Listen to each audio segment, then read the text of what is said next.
বগুড়ায় একের পর এক গড়ে উঠছে নকল সার কীটনাশকের কারখানা। ব্যবহারে কমছে উৎপাদন। চাঁপাইনবাবগঞ্জে অটো রাইস মিলের বর্জ্যে নষ্ট কয়েক হাজার বিঘা জমির ফসল।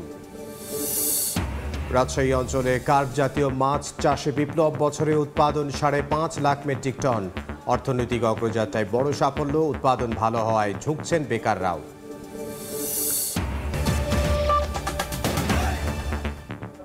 আমন্ত্রণ সময় সংবাদের নিয়মিত আয়োজন বিভাগীয় সময়ে থাকছে সপ্তাহে 7 দিন ভিন্ন ভিন্ন বিভাগের সংবাদ নিয়ে। আজ থাকছে রাজশাহী বিভাগ, সঙ্গে আছে আমি ইমদাদুল হক।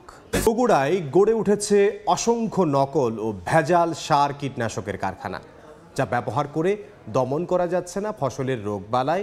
প্রত্যাশা মতো ফলন না পাওয়ার অভিযোগ কৃষকের। সম্প্রতি যৌথ বাহিনীর অভিযানে মিলেছে ঘটনার সত্যতা।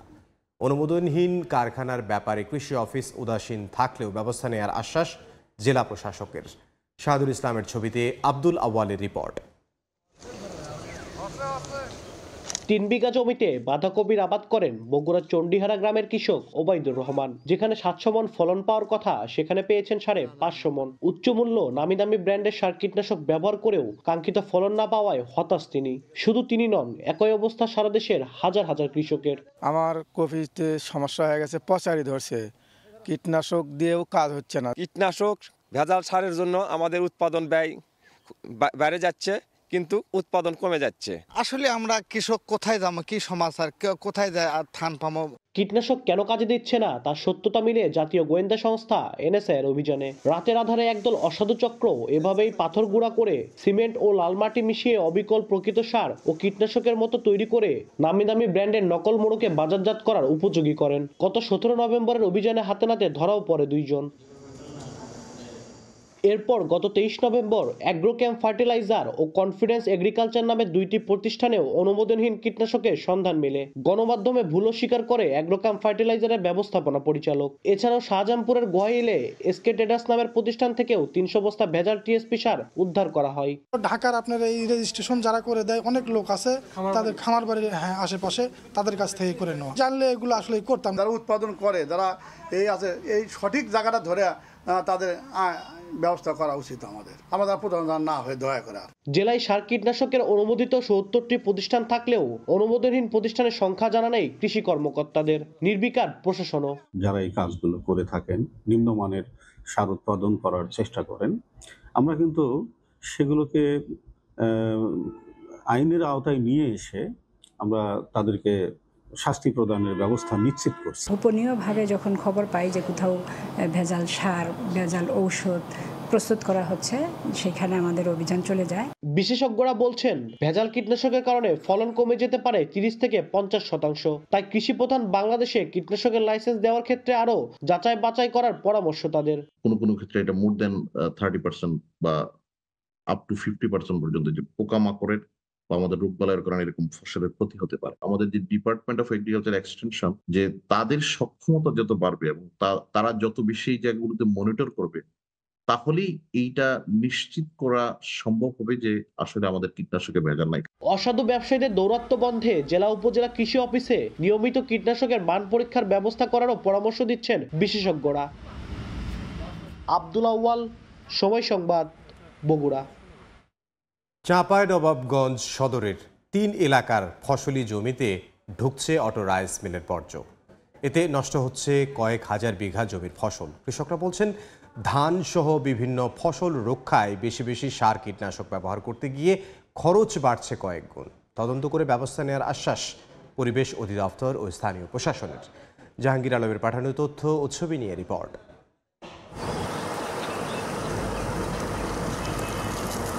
নদী থেকে ধানের জমিতে সেচ দেওয়ার জন্য নির্মিত ড্রেন দিয়ে আসছে অটো রাইস মিলের গরম ও নোংরা পানি, যা সরাসরি ঢুকছে ফসলি জমিতে।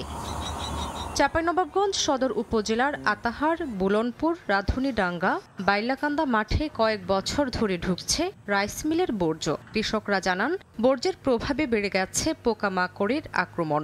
জমিতে জমে থাকা পচা পানিতে নুয়ে পড়েছে ধান। ফসল রক্ষায় বেশি বেশি সার ও কীটনাশক ব্যবহার করতে গিয়ে খরচ বাড়ছে কয়েক গুণ। পচা পানি নামে ধানটা পড়ে যায়, যে বিরোধী লেগে টাকা ধানটার ফলন কমে যায়। শীষ মরে গেছে পচা পানির লেগে। গাছ গাছালি দেখেন পুরো ছাই, এই 2 মাঠে কোনো ফসল ঠিক মতন হবে না। এখানে মিল আছে, ছাই উঠছে, ছাই উড়ে হাটটা কালি হয়েছে আর আপনার ধানের ক্ষতি আসছে। পচা পানিতে দুর্গন্ধ, গ্যাস। জেলা মিল মালিক ও আতপ ধান চাল ব্যবসায়ী সমিতি এবং চালকল মালিক গ্রুপের কেউই এ বিষয়ে ক্যামেরার সামনে কথা বলতে রাজি হননি। তবে তদন্ত করে ব্যবস্থা নেওয়ার আশ্বাস পরিবেশ অধিদপ্তর ও উপজেলা প্রশাসনের। নোংরা পানি বা বর্জ্যটা তারা কৃষকের জমিতে ফেলছে, যার কারণে ফসল ক্ষতিগ্রস্ত হচ্ছে, ফলন কমে গিয়েছে। এটা অভিযোগ পেলে আমরা পরিবেশ অধিদপ্তরকে সাথে নিয়েই সম্মিলিতভাবে এটা আমরা সমাধান করার চেষ্টা করব। সরজমি ভিজিট করে দেখি যদি অটো রাইস মিলের কঠিন বর্জ্য বা তরল বর্জ্য কোনো কৃষি জমিতে সরাসরি নির্গত করে বা ফেলে দেয়, তাহলে আমি জেলা প্রশাসনের সহযোগিতা নিয়ে আইনানুগ ব্যবস্থা গ্রহণ করব। চাঁপাইনবাবগঞ্জে 1/2 শতাধিক অটো রাইস মিল রয়েছে। এর মধ্যে 30টি মিল রয়েছে আতাহার বুলনপুর এলাকায়। সময় সংবাদ, চাঁপাইনবাবগঞ্জ। রাজশাহী বিভাগে রুই, কাতল সহ কার্প জাতীয় মাছ চাষে বিপ্লব ঘটেছে। 8 জেলায় বছরে উৎপাদন হচ্ছে 5.5 লাখ মেট্রিক টনের বেশি মাছ। মৎস্য বিভাগ বলছে উদ্যোক্তাদের প্রশিক্ষণ সহ সব ধরনের সুবিধা দেয়ায় মাছ চাষে পরিবর্তন ঘটেছে এই অঞ্চলে। সাইফুর রহমান রকির রিপোর্টে বিস্তারিত। 5 বছর ধরে রাজশাহীর 9টি উপজেলায় 25,000-এরও বেশি পুকুরে চলছে মাছ চাষ। প্রতিটি পুকুরই রুই, কাতলা সহ কার্প জাতীয় মাছে ভরা। প্রতি বছর জেলার উন্মুক্ত জলাশয় থেকে 87,276 মেট্রিক টন মাছ উৎপাদন হয়। মৎস্য বিভাগের তথ্য অনুযায়ী 2018 সাল থেকে কার্প জাতীয় মাছ উৎপাদনে দেশের মধ্যে দ্বিতীয় অবস্থানে রাজশাহী বিভাগ। নাটোরে প্রতি বছর পুকুর ও উন্মুক্ত জলাশয় থেকে বছরে 74,000 মেট্রিক টন মাছ উৎপাদন হয়, যার বাজার মূল্য প্রায় 2,000 কোটি টাকা। পাবনায় এবছর মাছ চাষের লক্ষ্যমাত্রা ধরা হয়েছে 74,000 মেট্রিক টন। রেণু ও পোনা উৎপাদন এবং মাছের খামারের মাধ্যমে গত 3 দশকে বদলে গেছে বগুড়া জেলার অর্থনীতির চেহারা। ইন্ডিয়ায়ও আমাদের মাছ রপ্তানি হয়, যে মাছের পরিমাণ প্রায় 500 কোটি টাকার মতো। সব কিছু মিলে আমাদের উদ্বৃত্ত মাছের যে বাজার প্রায় 1,000 কোটি টাকার মতো। সিরাজগঞ্জে কম সময়ে বেশি লাভের আশায় অনেকেই ঝুঁকছেন মাছ চাষে। তারাস উপজেলায় ব্যক্তি উদ্যোগে প্রায় 4,500 পুকুরে কার্প জাতীয় মাছের চাষ হচ্ছে। মৎস্য কর্মকর্তারা বলছেন, চাষিরা নিজেরাই খাবার তৈরি করতে পারলে কমবে মাছ উৎপাদনের খরচ, বাড়বে লাভ। যেহেতু মাছ চাষটা পুরো খাদ্যের উপর নির্ভরশীল হয়েছে, খাদ্যের উপর নির্ভরশীল হওয়ার কারণে মিল মালিকেরা একটু খাদ্যের দাম মাঝে মাঝে বাড়ায় দেয়। আর একটা যে ওই ইলেকট্রিসিটিটা ব্যবহার করতেছে সেটা তারা কমার্শিয়াল, এই 2 কারণে তাদের উৎপাদন খরচ হয়তো বাড়ে। মৎস্য বিভাগের তথ্য মতে রাজশাহী বিভাগের 8 জেলায় 3,73,000 হেক্টর পুকুর, জলাশয়, নদী ও খালবিল থেকে বার্ষিক 5,51,700 মেট্রিক টন মাছ উৎপাদন হয়। সাইফুর রহমান রকি, সময় সংবাদ, রাজশাহী। এই মুহূর্তে রাজশাহীর বিভাগীয় মৎস্য অফিসে আছেন সহকর্মী সাইফুর রহমান রকি। তার সঙ্গে আলোচনায় যুক্ত থাকবেন মৎস্য বিভাগের সিনিয়র সহকারী পরিচালক সর্দার মহিউদ্দিন। এছাড়াও নাটোর থেকে যুক্ত হবেন সহকর্মী আল মামুন। সরাসরি আমরা প্রথমেই যাচ্ছি রকির কাছে। এবং এখন রাজশাহী মাছ চাষে সমৃদ্ধ একটি এলাকা বলেই কিন্তু আমরা জানি। আমরা এই বিষয়টি নিয়ে আসলে কথা বলার জন্য রাজশাহী বিভাগীয় মৎস্য অফিসের সিনিয়র সহকারী পরিচালক সর্দার মহিউদ্দিনের কাছে একটু যাব। তার কাছে আমরা জানতে চাইব যে 2018 সাল থেকে কার্প জাতীয় মাছ চাষে আমরা দ্বিতীয় অবস্থানে আছি। এই অবস্থানটা আসলে প্রথমে কেন নয়? এখানে আসলে আপনাদের কোনো ব্যর্থতা আছে কিনা বা কোনো গাফলতি আছে কিনা, বা আরও কি কাজ করলে এই মাছ চাষে আরও বেশি সমৃদ্ধ হবে এই অঞ্চল? ধন্যবাদ। আমরা জানি যে রাজশাহী একটা পদ্মা এবং যমুনা বিধৌত অঞ্চল। এই নদী বিধৌত অঞ্চলে এই অঞ্চলে যেরকম বরেন্দ্র অঞ্চল রয়েছে একটা অংশ যেখানে চত্বরভূমি বিদ্যমান, তেমনি আমাদের এখানে সর্বজন পরিচিত বিশাল জলমহল চলন বিলও এখানে অবস্থান করছে। তো এই অঞ্চলটি আমাদের 2018 সাল থেকেই আমরা একটি উদ্বৃত্ত অঞ্চল হিসেবেই পরিচিতি পেয়ে আসছে, বা আমরা আমাদের অবস্থানকে ধরে রাখতে পেরেছি। আমাদের মোট মাছের উৎপাদন হচ্ছে 5,52,000 মেট্রিক টনের মতন, আর এক্ষেত্রে উৎপৃত্ত অংশ হচ্ছে 1,06,000 মেট্রিক টনের মতন। আর এই 5,52,000 মেট্রিক টনের মধ্যে 4 লক্ষ মেট্রিক টনই হচ্ছে কার্প জাতীয় মাছ। এই কার্প জাতীয় মাছের 90%ই হচ্ছে আমাদের চাষের।